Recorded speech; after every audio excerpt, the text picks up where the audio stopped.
Hello, good evening, सत श्री अकाल, नमस्ते। कैसे हैं आप सब? बहुत बहुत स्वागत है आप सभी का ट्रिप बोहेमिया पर, where we are to er, to learn and to live life out of the box. I am Mishika and start करते हैं आज का डिस्कशन एक पॉजिटिव थॉट से, एक इंस्पिरेशनल बात से। तो क्या आप सबने ड्रीम देखे हैं? सपने देखे? वो वाले सपने नहीं जो हम रात को सोते वक्त देखते, वो वाले सपने जो हमें सोने नहीं देते, वो वाले सपने जिनको हम अपना करियर, अपना प्रोफेशन, अपना लाइफस्टाइल बनाना चाहते हैं। तो हम सपने देखें और बहुत बार हमें लगता है कि वो सपने ना सिर्फ सपने हैं और अनअचीवेबल है, but that is not true. हम उनको अचीव कर सकते हैं, उनको रियलिटी बना सकते हैं। इनफैक्ट वो at some point already reality है, तभी वो हमारे सपनों का पार्ट है। We are each all of us, each one of us here for some purpose, and वो पर्पस ही हमारा सपना होता है। We come with it before taking the birth, यानी कि पैदा होने से पहले हम डिसाइड कर चुके होते हैं एट सोल लेवल की ये हमारा पर्पस है। So when ever you think कि कोई चीज़ आपकी कॉलिंग है, वो आपको करनी है, तो आप ये मत समझो कि वो इम्पॉसिबल है। रियलाइज कि एवरीथिंग जो आज की डेट में कहीं ना कहीं कोई अचीव कर रहा है, वो एक टाइम पे इम्पॉसिबल लुकिंग इवेंट थी, सिचुएशन थी, पर वो सच हो गया है ना। आप अपने केस में भी अपने सपने को सच बना सकते हैं। अब उसके लिए लगेगा क्या? उसके लिए लगेगा बहुत सारा एक्शन। तो आपको एफर्ट्स डालने, एक्शन लेना है, रिसर्च करनी है, और आज की डेट में इन सब के लिए सारे प्रोसीजर्स आपके पास अवेलेबल हैं। आप रिसर्च कर सकते हैं कुछ भी ऑनलाइन जाके, एट जस्ट वन क्लिक आपके पास सारी इंफॉर्मेशन अवेलेबल है। आपके पास सारे tools, courses, classes and mentors available हैं। आज की डेट में आपको हर फील्ड में मेंटर्स, गाइड्स, इंस्टीट्यूशंस मिल जाएंगे जो आपको अपने सपने को, जो चाहे कितना भी अनअचीवेबल लगे, उसको अचीव करने में हेल्प कर सकते हैं। तो क्या करना है? Step out of the box. जिस बॉक्स में हम जी रहे हैं, जहाँ पे हम सिर्फ सपने देखते रहते हैं, उससे बाहर उतरो। I know it is scary to start, but start somewhere. और जैसे आप काम करना शुरू करोगे, आपको पता भी नहीं चलेगा कि कैसे आपके सपने ऑलरेडी रियलिटी का पार्ट बनने लग जाए। तो फिर करते हैं आज का डिस्कशन स्टार्ट। आज कोऑर्डिनेट ज्योमेट्री, एनालिटिक ज्योमेट्री का सेकंड लेक्चर है। We'll talk about straight lines and Cartesian plane and कुछ फॉर्मूला जो आपने ऑलरेडी बचपन में यानी कि 11th-12th क्लास में देखे होंगे। उनको हम रिवाइज करते हैं क्योंकि ड्यूरिंग द कोर्स हमें वो चाहिए होंगे और वो कोर्स का इम्पोर्टेंट पार्ट है, राइट? करिए काम स्टार्ट। इससे पहले कि हम आगे बढ़े, आपको हम दर्शन करा देते हैं। आप प्रॉब्ली इस यूट्यूब चैनल पे वीडियोस देखते रहे होंगे, इसका आप हिस्सा होंगे, पर अगर आप यहाँ पे पहली बार आए हैं तो इसे दोस्ती कर लें, इसे सब्सक्राइब कर लें, इसका हिस्सा बन जाए। हम चाहते हैं कि इस फैमिली का आप हिस्सा बन जाए और यहाँ से आप कनेक्टेड रहें। और जैसे कि स्टार्टिंग में मैंने आपसे कहा था कि we have a mentor in every field to guide you. तो आप ये समझे कि अगर करियर की फील्ड में आपको किसी भी चीज़ में हेल्प चाहिए, चाहे अगर मैथमेटिक्स का करियर है, फाइनेंस का है, जो कि मेरे मेन डोमेन्स हैं, उसमें तो आपको मैं मैक्सिमम हेल्प कर पाऊंगी। पर अगर कोई और डोमेन भी आपका है तो आप बिल्कुल मेरे से पूछ सकते हैं, या तो मैं खुद गाइड करूंगी या फिर I help you connect to someone जो उसमें बेहतर जानते हैं, right? And next thing is, इसी आइडिया से, इसी इनोवेशन को आगे लेके जाने के लिए we have an app to help you again achieve your dreams. अगर वो मैथमेटिक्स में या फाइनेंस में है तो इस ऐप पे आपको सारे रिसोर्सेज और टूल्स मिल जाएंगे। और अगर उस केस में नहीं भी है, कोई और डोमेन है, तो आपको यहाँ पे हेल्प चैट का सेक्शन मिलेगा इस ऐप पर, जहाँ से आप हमारे साथ और अच्छे से कनेक्ट कर सकते हैं। और बहुत सारे टूल्स मिलेंगे जिनके साथ आप कनेक्ट कर सकते हैं। तो आप इस ऐप को डाउनलोड कर सकते हैं and become a stronger part of our family. And this is our website edu.tripbohemia.com. I'll suggest कि आप go through it, है ना? हमने थोड़ी मेहनत करके इसे बनाया है, तो इसे देखें। आपको लगता है कुछ सजेशंस हैं इस पर कैसे और इम्प्रूवमेंट करी जा सकती है, तो you are most welcome with your feedback. And अगर आपको लगता है कि कुछ मैथ्स के कोर्सेज हैं जिनको आप टारगेट करें, so this is a good place to search for them. चलो फिर without further delay let's move to the main part of the video.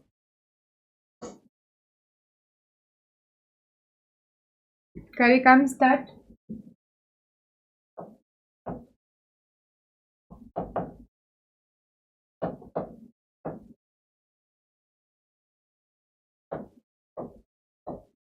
तो आज सेकेंड ट्रेनिंग सेशन है कोऑर्डिनेट ज्योमेट्री का, या सेकेंड लेक्चर कह सकते हैं, राइट? तो let's talk about a few things today. सबसे पहले हम बात करेंगे स्ट्रेट लाइन की। मैं चाहूंगी कि आप में से जो भी यहाँ पे मौजूद हैं और सेशन को देख रहे हैं वो स्ट्रेट लाइन की डेफिनेशन कमेंट करें, इस वीडियो को पॉज करके, और फिर देखें कि आपके हिसाब से स्ट्रेट लाइन क्या है। उसके बाद जब आप डेफिनेशन लिख लें, कमेंट कर दें, आप रिज्यूम करें और चेक करें कि क्या उस डेफिनेशन से मैच करती है जो हम डिस्कस करने वाले हैं। तो आपके हिसाब से स्ट्रेट लाइन क्या है? ऑल्दो इसकी मैथमेटिकल एग्जैक्ट डेफिनेशन आपने बचपन में पढ़ी होगी, बट इन केस आपको ध्यान नहीं है, आपने पढ़ते वक्त ना ध्यान नहीं लगाया, तो लेट्स गेस इट, क्या चीज़ है स्ट्रेट लाइन आपके लिए, है ना? तो स्ट्रेट लाइन क्या है? पॉइंट्स का कलेक्शन है, लगातार पॉइंट्स को भी लगातार बिना स्पेस के ऐसे प्लेस करा, इतनी क्लोज प्लेस करा कि वो एक लाइन जैसी फीलिंग दे रही है। लाइन की खास बात क्या है कि वो दोनों तरफ से इनफिनाइटली एक्सटेंड करती जाती है, कहीं रुकती नहीं है। अगर उसके कुछ पोर्शन को हम स्टडी करना चाहें तो हम 2 डॉट लगा देते हैं, उसका कोई नाम रख देते हैं पॉइंट से, और इसको हम कह देते हैं लाइन सेगमेंट। तो ये जो लंबी वाली है जो कभी एंडिंग नहीं है वो है लाइन एल। अगर उसका छोटा पार्ट हम स्टडी करना चाहते हैं, इतना सा पार्ट, तो हमने इसके पॉइंट्स के नाम दे दिए ए बी, इसे कह देंगे लाइन सेगमेंट, लाइन का एक पार्ट। याद आ रहा है? ये सब हमने पढ़ा हुआ है। अगर हम सिर्फ इतना पार्ट देखें तो ये क्या है? ये एक रे बन गई, लाइन का ऐसा पार्ट जो एक तरफ से उसका ओरिजिन है, स्टार्टिंग पॉइंट है, पर दूसरी तरफ से जितना मर्जी एक्सटेंड कर सकते हैं। इसी तरीके से अगर हम पॉइंट ए से इस तरफ देखें तो एक और रे बन गई।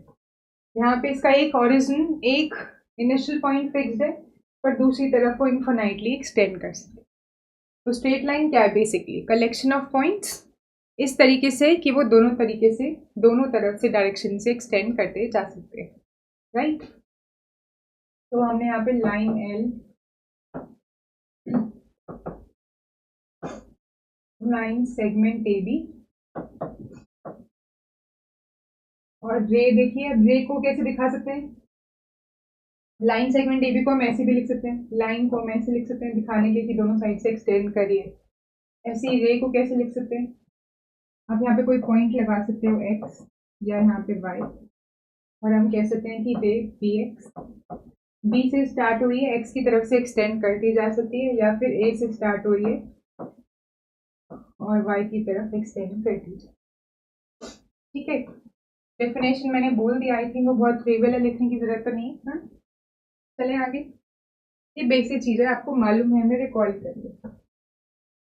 अब बात करते हैं कोऑर्डिनेट प्लेन की या कार्टेशियन प्लेन की।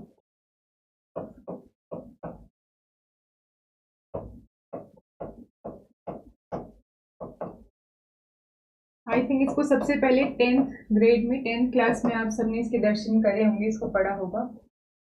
तो किसी को याद है कोऑर्डिनेट प्लेन किसे कहते हैं या कार्टेशियन प्लेन किसे कहते हैं, और इसका नाम ऐसा क्यों पड़ा? डेस्कार्टिस एक फिलोसफर हुए हैं, मैथ्स में इनका कंट्रीब्यूशन रहा है। इन्होंने पहले कार्टेशियन प्लेन की रिसर्च करी, तो इन्हीं के नाम को इम्पोर्टेंस देने के लिए, इनके कंट्रीब्यूशन को इम्पोर्टेंस देने के लिए हम कार्टिस से, कार्टेशियन प्लेन से कहते हैं। ठीक है, अब कार्टेशियन प्लेन होता क्या है याद दिलाते हैं आपको। कुछ देखा देखा लग रहा है क्या? इस पॉइंट को हम ओरिजिन कहते हैं। ये 2 लाइंस हमने यहाँ पे यूज करी है, एक लाइन को हम एक्स एक्सिस कह देंगे और दूसरी लाइन को हम कह देंगे Y axis.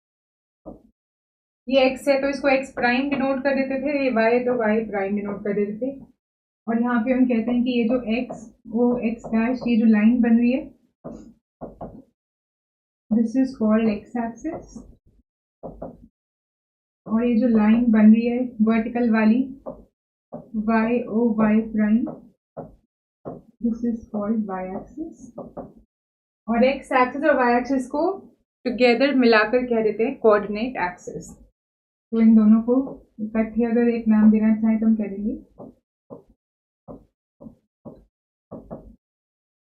Coordinate axis. Axis की स्पेलिंग में फर्क देख रहे हो? ये बहुत छोटी सी बात है, पर आपको इतना सा फर्क ही पता होना चाहिए, being a student of mathematics. तो अगर हम एक्सिस में आई लगा रहे हैं मतलब सिंगुलर एक एक्सिस की बात करें, अगर हम ई लगा रहे हैं तो प्लूरल, हम एक से ज्यादा की बात करें, हमें 2 एक्सिस की बात हो रही है। ठीक है, कमिंग हियर, इस स्ट्रक्चर को हम कोऑर्डिनेट प्लेन कहते हैं। प्लेन यानी कि वो 2 डायमेंशनल है, एरिया है, दिख रहा है, पूरा स्पेस बन गया है, तो ये प्लेन है। लाइन है तो कलेक्शन ऑफ पॉइंट्स है, प्लेन भी कलेक्शन ऑफ पॉइंट्स है, पर जब हम प्लेन बनाते हैं उसकी एक से ज़्यादा डायमेंशन है। अभी देखो, एक ही डायमेंशन है इसकी, आप कह सकते हैं लंबाई, और ये डायमेंशन हम कह सकते हैं इसकी चौड़ाई या ब्रेथ, राइट, आइदर वे। अब इसमें किसी भी पॉइंट को हम कैसे डिनोट करेंगे? कोई भी पॉइंट हम यहाँ पे मार्क करना है, सपोज ये पॉइंट मैंने एक मार्क कर दिया, इसका नाम मैंने रख दिया ए। तो हम देखेंगे कि ओरिजिन से, इस पॉइंट से, ओरिजिन एक्चुअली में होता क्या है, 0,0 पॉइंट। हम देखेंगे कि कितना दूर हमें यहाँ पे आना पड़ा एक्स एक्सिस में। हम यहाँ से चलना स्टार्ट करेंगे, 1 यूनिट, 2 यूनिट, 3 यूनिट, ऐसे करते करते हम देखेंगे कि कितने यूनिट हमें चलना पड़ा। सपोज यहाँ पे 4 यूनिट पे चलकर हमारा पॉइंट ए इधर मैप कर रहा है, राइट। ऐसे हम वाई एक्सिस पे देखेंगे कितने यूनिट हमें चलना पड़ा। मान लो ये 1 है, 2, 3, 4, 5, ऐसे चलते जाओ, देखते हैं कहाँ मैप हो रहे हैं। तो इधर से भी 4 पे मैप हो गया। तो ए पॉइंट के कोऑर्डिनेट्स क्या हो जाएंगे, 4,4। पहला 4 क्या है, ये एक्स कोऑर्डिनेट है, दूसरा 4 है वाई कोऑर्डिनेट। ये पता चल रहा है कि एक्स पे 4 यूनिट डिस्टेंस हम चले हैं, वाई पे 4 यूनिट डिस्टेंस हम चले, तो ये हमारे पास पॉइंट आया। समझ में आई? ये जो डायरेक्शन वाले क्वेश्चन नहीं करते थे हम बचपन में, कि पहले क्या चलो, 4 यूनिट्स राइट चलो, राइट डायरेक्शन को हम ईस्ट भी कह सकते हैं, तो 4 यूनिट्स क्या चलो, ईस्ट चलो। फिर हम नॉर्थ जा रहे हैं ऊपर, तो 4 यूनिट्स नॉर्थ चलो। तो पहले हम इधर गए 4 यूनिट्स, फिर ऊपर वाली डायरेक्शन में गए 4 यूनिट्स, तो हम यहाँ पहुंच गए। ये कहना चाह रहे हैं। कहाँ से चलना स्टार्ट करा हमने चलना स्टार्ट ओरिजिन से करा, 0.00 से, ठीक है। इस तरीके से हम कोई पॉइंट नोट कर सकते हैं। अब एक और रूल होता है क्या, कि अगर हमारा एक कार्टेशियन प्लेन है, इसके 4 हिस्से बन रहे हैं, एक ये हिस्सा बन रहा है फर्स्ट, सेकंड, थर्ड, फोर्थ। अब 4 हिस्से बन रहे हैं, 4 से वर्ड आता है क्वाड, तो इन्हें हम क्वाड्रेंट्स कह देते हैं। तो ये फर्स्ट क्वाड्रेंट है, ये सेकंड क्वाड्रेंट है,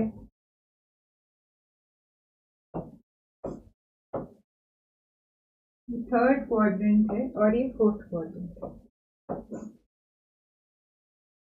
लेकिन यहाँ तक सारी बातें क्लियर होंगी, बिल्कुल बेसिक्स हैं, पर हम रिकॉल करें ताकि कहीं पे आपको कोई डाउट ना रहे। ये क्लियर है? अब इस क्वाड्रेंट्स के रूल्स होते हैं, है ना।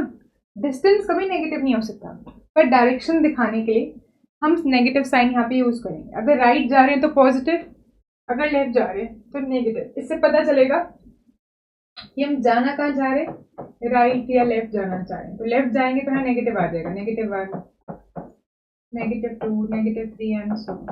इसी तरीके से अगर ऊपर जा रहे हैं तो पॉजिटिव, नीचे जा रहे हैं तो नेगेटिव, -1, -2, -3 सो। अब इन सब कार्टेशियन प्लेन के जो क्वाड्रेंट्स हैं उनका रूल बन गया। क्या रूल बन गया, ध्यान दो, देखो। अब ध्यान दोगे तो फर्स्ट क्वाड्रेंट में एक्स कैसा है, पॉजिटिव है, देखो पॉजिटिव है, और वाई कैसा है, वो भी पॉजिटिव है। तो एक्स और वाई दोनों पॉजिटिव है फर्स्ट क्वाड्रेंट में। सेकेंड क्वाड्रेंट में देखिए तो एक्स कैसा है, नेगेटिव है, तो एक्स नेगेटिव है, और वाई कैसा है, पॉजिटिव है। ऐसी थर्ड क्वाड्रेंट में देखो तो दोनों नेगेटिव हैं, एक्स भी नेगेटिव, वाई भी नेगेटिव। और फोर्थ क्वाड्रेंट में अगर हम देखें तो इसमें एक्स पॉजिटिव है और वाई नेगेटिव। ये सिर्फ प्लस और माइनस डायरेक्शन के लिए, डिस्टेंस तो हमेशा पॉजिटिव होता है। तो आप ऐसा नहीं कहोगे कि हम -3 यूनिट चलेंगे। अगर हम इधर चलेंगे तो -3 यूनिट नहीं होगा, वो 3 unit in negative x direction होगा, दिखाने के लिए कि हम उल्टी डायरेक्शन में जा रहे हैं। राइट जा रहे हैं तो एक्स में जा रहे हैं, लेफ्ट जा रहे हैं तो एक्स प्राइम की तरफ जा रहे हैं, तो नेगेटिव साइन। राइट, यहाँ तक बातें ठीक है सारी? चले आगे। अगर मैं आपसे कहूँ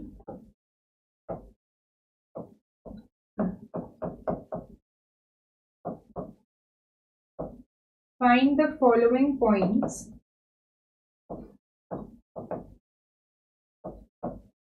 on the Cartesian plane, तो आप एक काम कर सकते हैं, बच्चों वाला लग रहा होगा अभी तो, है ना। तो बहुत बच्चों को हो सकता है बहुत बेसिक लग रहा हो, पर एज आई प्रॉमिस हम कोर्स में कोई ऐसी बात एकदम हाई लेवल पे नहीं लेके जाएंगे जो आपके दिमाग से परे जाए, तो बेसिक भी चलता रहेगा और एडवांस लेवल भी चलता रहेगा, पैरेलल लेकर चलेंगे। ठीक है, तो आपको ये सब पॉइंट्स को एक बार प्लॉट करके देखना है। 0,5 -2,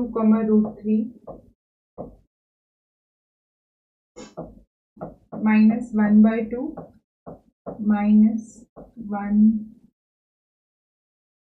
-1/5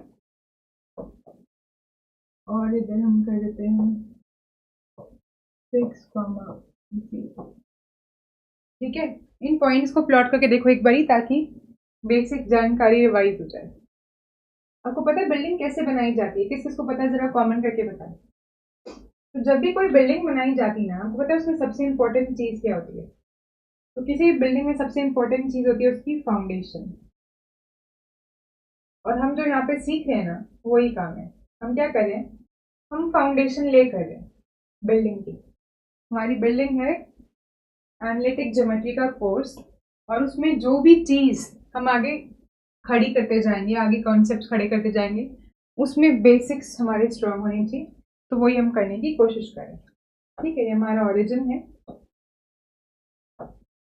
ये हमारी X axis, X prime, Y axis, Y prime.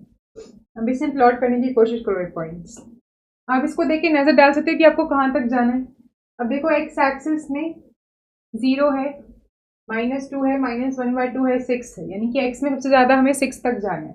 तो इस तरीके से डिवाइड करो कि 6 तक आराम से आप बना सको। 1 2 3 4 5 एंड 6।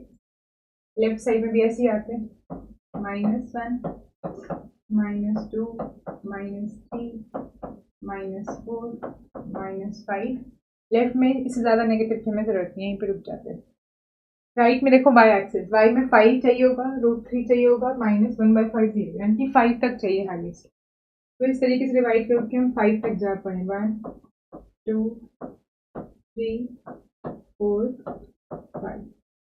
इधर आते हैं -1 -2 -3 अब इनको प्लॉट करना स्टार्ट करते हैं ना। इन पॉइंट्स का नाम रख दें, इसका नाम रख देते हैं A B C D। ठीक है, ए पॉइंट से स्टार्ट करते हैं। 0,5 पहला कोऑर्डिनेट हमेशा एक्स एक्सिस के लिए होता है, तो एक्स में 0 जाना है, वाई में 5 जाना है। एक्स में 0 जाना है, यानी एक्स वाली साइड में चलना ही नहीं है, यहीं पे रहना है। अब वाई में कहाँ जाना है, 5 मिनट जाना है यहाँ तक। तो जो ये वाला पॉइंट हमारे पास आ गया, ये पॉइंट कौन सा है, पॉइंट डी। इसका कोऑर्डिनेट्स क्या है, इसके कोऑर्डिनेट्स हैं 0,5। बात क्लियर है? तो ये वाला पॉइंट मैंने एक डॉट बना के उसको सर्कल कर दिया, ताकि आपको क्लियरली पहचान में आए। विजिबल है क्लियरली सभी को? हाँ, चले आगे पक्का। दूसरा पॉइंट ये तो हो गया, -2, √3। -2 एक्स कोऑर्डिनेट नेगेटिव है, यानी कि ऑपोजिट डायरेक्शन में जाना है, -2 का ही रहा। अब -2 के बाद कहाँ जाना है, √3। अब √3 की अप्रोक्सीमेट वैल्यू क्या होती है, 1.732। अप्रोक्सीमेट लेके चल रहे हैं 1.7। अब -2 के बाद हमें y एक्सिस पे √3 जाना है, ये 1.7 है, यानी कि यहाँ कहीं होगा 1 और 2 के बीच में, और 2 के थोड़ा सा पास। तो आपको -2 के बाद यहाँ से जाना है, यहाँ तक आप आ गए लगभग दिस पॉइंट। तो ये पॉइंट है हमारा पॉइंट बी, जिसके कोऑर्डिनेट्स क्या है, -2, √3। आप चाहो तो इस पॉइंट को √3 मार्क भी कर सकते हो। This is -2, √3। बात क्लियर है? आगे चलें। थर्ड पॉइंट, -1/2 -1/5 दोनों नेगेटिव हैं, यानी कि थर्ड क्वाड्रेंट में होंगे। -1/2 एक्स में -1/2 जाने, -1/2 यानी कि -1 का आधा यहाँ पे होगा, -1/2। आप इसको यहाँ मार्क भी कर सकते हो चाहो तो, -1/2। और y में कितना जाने, -1/5। -1/5 यानी कि 0 से 1 तक 5 हिस्से करो, यहाँ पे कहीं होगा -1/5। तो ये पॉइंट तो बहुत छोटी सी जगह पे होगा, यहाँ पे नजर भी नहीं आएगा। मैं आपके लिए काम करने वाली हूँ अभी, इसको हम थोड़ा बड़ा करने वाले हैं। आई होप कुछ डिस्टॉर्शन नहीं लग रही है आपको, दिखाई दे रहे सब। अब इसको हम थोड़ा सा इरेज करेंगे। अगर आप क्लियरली देख पा रहे हो तो मान के चलो ये पॉइंट क्या है, -1/2। और ये पॉइंट जो है ना, 0 को भी इरेज कर देते हैं। ये पॉइंट ओरिजिन है 0,0 और ये पॉइंट है -1/5। सबको नजर आ रहा है क्लियरली? तो -1/2 और इधर -1/5, तो ये वाला पॉइंट जो बन जाएगा ये हमारा बन जाएगा C पॉइंट, जिसे हम कह सकते हैं -1/2, -1/5। सबको समझ में आ रहा है? अंडरस्टैंडेबल? ये मैंने जूम करके दिखाया क्योंकि बहुत छोटा सा पास में एकदम 0 के, अगर हम उस पर लिखते तो हौच पौच हो रहा था। क्लियर है? वापस चले, चलो वापस आते हैं। अब कौन सा पॉइंट हमारा रह गया प्लॉट करना? D point 6,0। यहाँ तक ठीक है? ये हमारा C पॉइंट भी आ गया यहाँ पर। ठीक है, D पॉइंट करते हैं 6,0। एक्स एक्सिस में 6 जाना है, y में 0 जाना है। x में 6 जाना है, y में जाना है, तो यही पॉइंट आ गया अपना D पॉइंट। इसके कोऑर्डिनेट्स क्या हो जाएंगे? 6,0। बात समझ में आई? 1 2, ये रहा तीसरा पॉइंट और ये चौथा पॉइंट। सारे पॉइंट्स प्लॉट कर पाए? बचपन की यादें ताजा हो गई?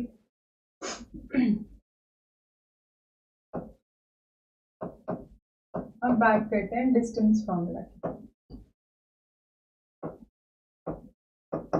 ये आपने पढ़ा होगा 11th-12th क्लास में, और ग्रेजुएशन में भी आपने इस पर नजर डाली होगी। अब डिस्टेंस फॉर्मूला क्या कहते हैं? अगर हमारे पास मान के चलते हैं कोई भी रैंडम 2 पॉइंट्स है, पॉइंट ए और पॉइंट बी, इसके कोऑर्डिनेट्स मान लो x1 x2 हैं, इसके कोऑर्डिनेट्स हैं y1, या ऐसे कर लेते हैं आपके लिए आसान रहेगा, इसको y लिख लेते हैं। x1 x2 भी लिख सकते हैं, हर्ष कोई नहीं है। पहला कोऑर्डिनेट x रहेगा, दूसरा y रहेगा, बेशक उसका नाम x2, पर ताकि आपको कंफ्यूजन ना हो इसलिए हमने y1 लिख लिया, x2 y2। तो ये 2 रैंडम पॉइंट है, ये कहीं भी किसी भी कोऑर्डिनेट में हो सकता है, ये भी किसी भी कोऑर्डिनेट में हो सकता है। इन दोनों को मैं ज्वाइन कर लिया, एक लाइन सेगमेंट बन गई। मैं आपसे पूछूं कि क्या आप इन दोनों के बीच का डिस्टेंस बता सकते हो मुझे? अब डिस्टेंस बताने का मतलब क्या होता है? मेरा डिस्टेंस तो ये भी है। कोई बंदा कहे कि मैं सिर्फ घूम के आना चाहता हूँ, क्या ये भी डिस्टेंस नहीं है? डिस्टेंस तो ये भी है। आप यहाँ से भी आ सकते हो, यहाँ से भी आ सकते हो। तो जब भी आपसे डिस्टेंस पूछा जाएगा, आप ये वाला डिस्टेंस बताओगे या ये वाला बताओगे? आप शॉर्टेस्ट डिस्टेंस बताओगे। तो डिस्टेंस का मतलब है what is the shortest possible distance between A B. Shortest word नहीं भी इस्तेमाल करेंगे तभी आपको पता होना चाहिए कि शॉर्टेस्ट डिस्टेंस ही पूछा जा रहा है। तो आपको डिस्टेंस बताने यानी कि शॉर्टेस्ट डिस्टेंस बताना है, ये वाला रूट नहीं बताना, ये वाला बताना है। बात सही है? अब डिस्टेंस बताते हैं। तो डिस्टेंस के लिए डिस्टेंस फॉर्मूला क्या कहते हैं? तो distance between A and B, अपने आप ही आपको समझ आना है कि डिस्टेंस का मतलब शॉर्टेस्ट डिस्टेंस है। कैसे निकालेंगे? अंडर रूट x1 - x2 का whole square plus y1 - y2 whole square, यानी कि x कोऑर्डिनेट्स को सब्ट्रैक्ट करो, उसका स्क्वायर कर दो, y कोऑर्डिनेट्स को सब्ट्रैक्ट करो, उसका स्क्वायर कर दो, और पूरे टर्म का, पूरे सम का अंडर रूट कर दो, स्क्वायर रूट कर दो। तो जो आंसर आएगा उतना यूनिट्स डिस्टेंस है इनके बीच। डिस्टेंस है तो हमेशा यूनिट्स में आएगा, जो भी यूनिट्स हैं मीटर सेंटीमीटर उतने यूनिट्स। बात क्लियर है? पक्का? अब इसमें चेंज करते हैं थोड़ा सा।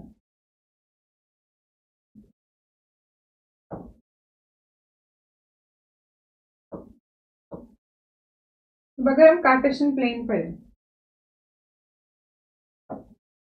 ये अपना ओरिजिन है, ये एक्स एक्सिस, ये वाई एक्सिस।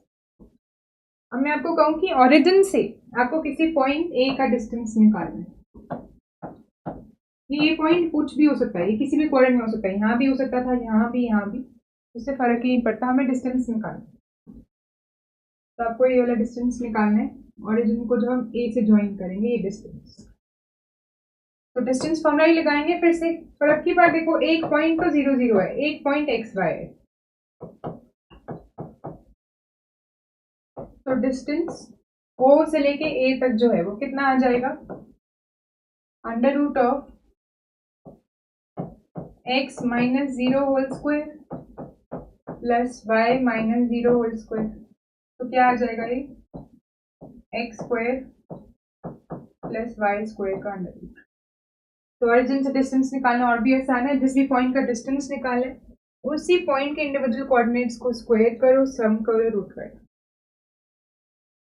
कोई अलग फॉर्मूला नहीं है, डिस्टेंस फॉर्मूला वाला ही तो फॉर्मूला है, बस इसमें हमने ओरिजिन से निकाला तो पॉइंट 1.00 हो गया। ठीक है, तो इसको हम क्या कह देंगे, ऐसे कह देंगे, डिस्टेंस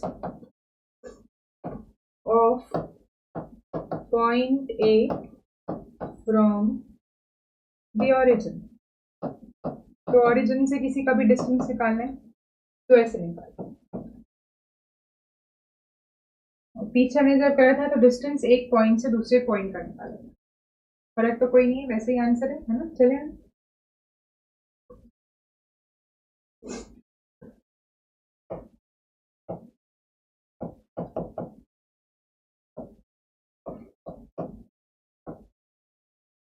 मैंने आपको कहा शॉर्टेस्ट वर्ड यूज हो जरूरी नहीं है, वो अपने आप ही आपको शॉर्टेस्ट मान के चलना है। Shortest distance between 1/2, √5 and -1, -2x। चलो कमेंट करके आपको आंसर बताना है।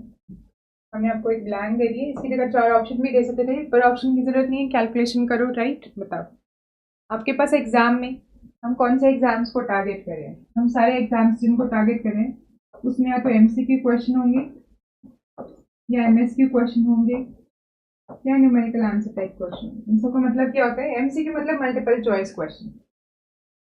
4 ऑप्शन है और इनमें से एक ही सही होगा, एक ऑप्शन ही सही होगा, बाकी 3 गलत होंगे।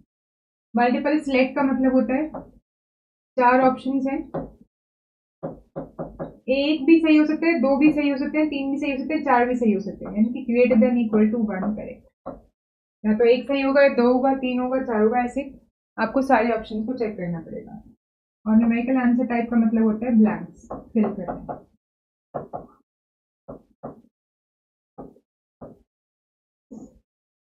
आपके सामने जो क्वेश्चन है वो न्यूमेरिकल आंसर टाइप क्वेश्चन है, ब्लैंक आपको फिल करना है। अब जो ये दोनों क्वेश्चन है ये आपको आईआईटी जेईई एग्जाम में मिल जाएंगे, या आपको मिल जाएंगे सीएसआर नेट में, गेट में या आईआईटी एग्जाम में।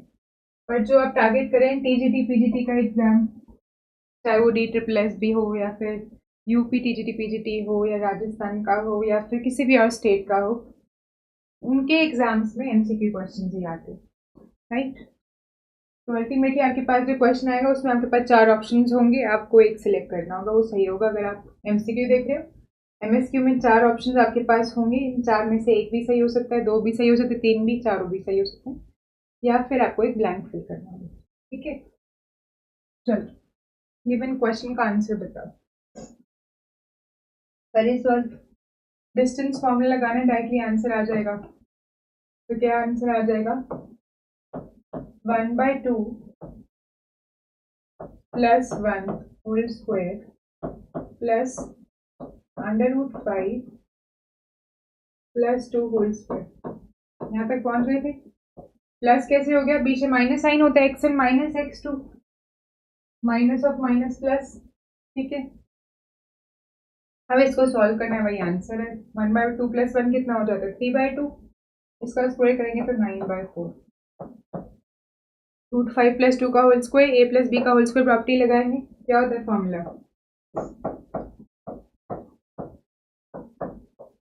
ए square plus B square plus 2ab। तो क्या हो जाएगा, A square plus B square plus 2 × 2 4 √5। अभी आंसर है, बस सबको ऐड कर दो। 9 + 9/4 + 4√5। यहाँ पे हम एलसीएम ले सकते हैं। 4 9 ज़ा 36 + 9 अगेन 45/4 + 4√5।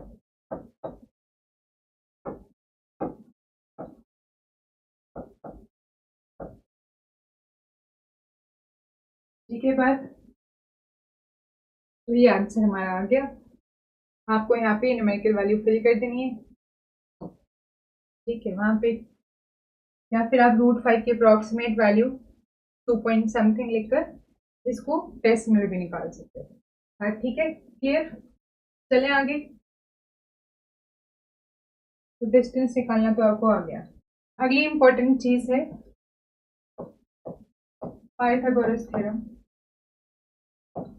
ऑल्दो ये आप सबको पहले से बहुत अच्छे से आती है, मुझे मालूम है, बचपन से एक ही थ्योरम तो है जो आपने अच्छे से पढ़ी है, पर मेरा फर्ज है कि याद दिला दिया जाए आपको।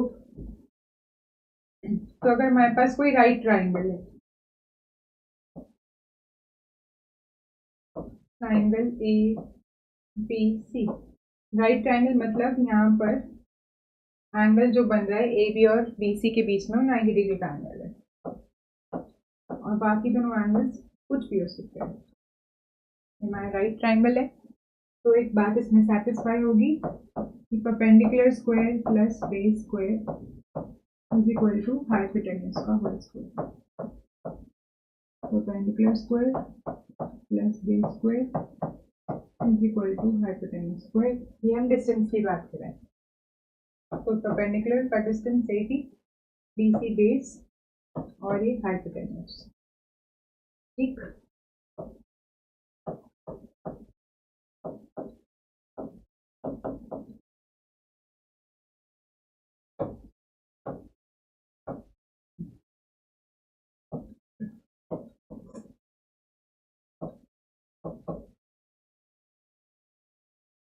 बात ठीक है यहाँ तक। आगे चलें। चलो फिर आप एक क्वेश्चन करके दिखाएं।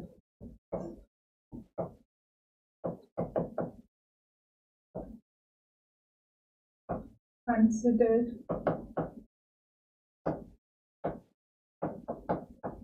a triangle ABC such that BAD is perpendicular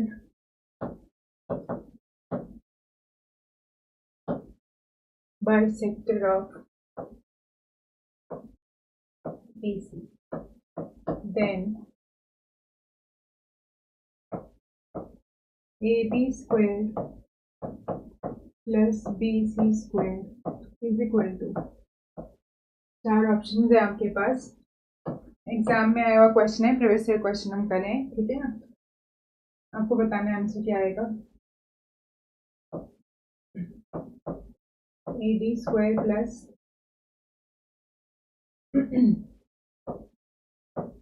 BD square plus CD square. दूसरा ऑप्शन है twice AD square plus BD square. तीसरा ऑप्शन है twice AD square plus BD square. चौथा ऑप्शन है none of the above. Answer बताओ।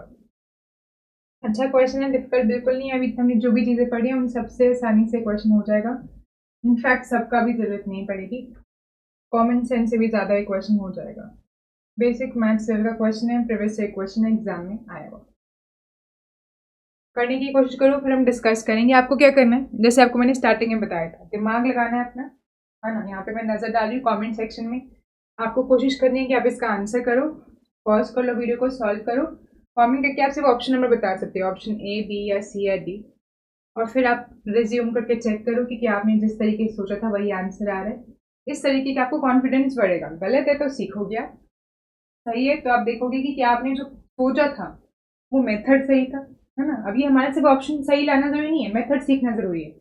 Exam में जरूरी है कि ऑप्शन ठीक ठीक करके आओ, कैसे भी करके आओ, पर अभी हम सीख रहे हैं, अभी हमें सही मेथड से सही आंसर लाना है, तुक्के से नहीं। ठीक है, चलो करें मिलकर डिस्कस।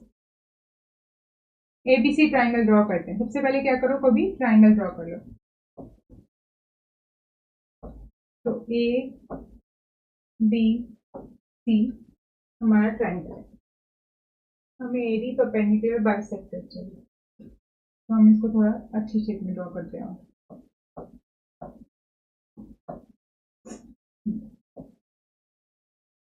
एबीसी हमारा ट्राइंगल है, एडी हमने ड्रॉ करी परपेंडिकुलर बाइसेक्टर। परपेंडिकुलर बाइसेक्टर समझते हो, परपेंडिकुलर यानी कि 90 डिग्री एंगल बनाने वाली।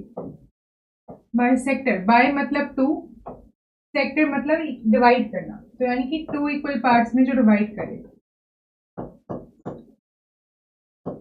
तो dividing into equal parts. तो अगर ए डी परपेंडिकुलर बाइसेक्टर है बीसी का, इसका मतलब ए डी बीसी के परपेंडिकुलर है और ये इसको दो इक्वल पार्ट्स में डिवाइड करती है, यानी कि जितनी बी डी की वैल्यू है उतनी डी सी की वैल्यू। तो ये डिस्टेंस और ये डिस्टेंस सेम, ठीक है।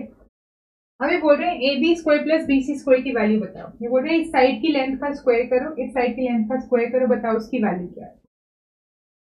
तो आप कुछ नजर आ रहे हैं स्क्वायर यहाँ पे। अभी हमने कोई ऐसी बात पढ़ी जिसमें स्क्वायर यूज होता था, पाइथागोरस थ्योरम।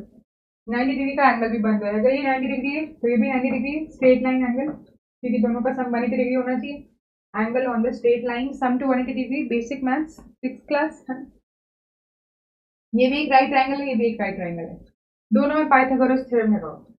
इसमें पाइथागोरस लगाएंगे तो क्या आ जाएगा, हाइपोटेन्यूज क्या है, A B square is equal to